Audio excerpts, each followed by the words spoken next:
Suman TV ప్రేక్షకులందరికీ కూడా తొలి ఏకాదశి శుభాకాంక్షలు. తొలి ఏకాదశి అంటే ఈ ఏకాదశి సంవత్సరానికి 24 ఏకాదశులు వస్తూ ఉంటాయి. 24 ఏకాదశులు కూడా చాలా ప్రాముఖ్యతమైనటువంటిది, విశేషమైనటువంటిది. మనం ఏ వ్రతం ఆచరించినా కూడా ఉపవాసాల్లో మనం ఉండాల్సినటువంటిది ఏకాదశి వ్రతం ఆచరించాలని మనకు శాస్త్రంలో చెప్పబడి ఉంది.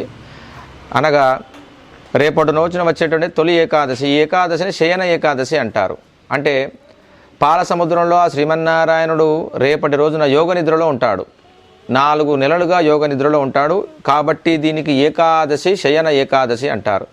కార్తీక శుద్ధ ఏకాదశిని ఉత్తాన ఏకాదశి అంటారు. అంటే స్వామివారు యోగ నిద్రలో నుంచి మేలుకునేటటువంటి ఆ ఏకాదశి తిథి కార్తీక మాసంలో వచ్చే శుద్ధ ఏకాదశిని ఉత్తాన ఏకాదశి అంటారు.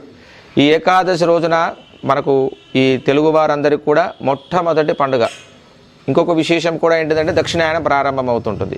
అంటే ఇప్పటి వరకు కూడా ఉత్తరం దిక్కుగా గమనిస్తున్నటువంటి ఆ సూర్యుడు దక్షిణం వైపుగా వస్తూ ఉంటాడు. ఇదంతా కూడా దక్షిణాయన పుణ్యకాలం కూడా ప్రారంభమవుతూ ఉంటుంది.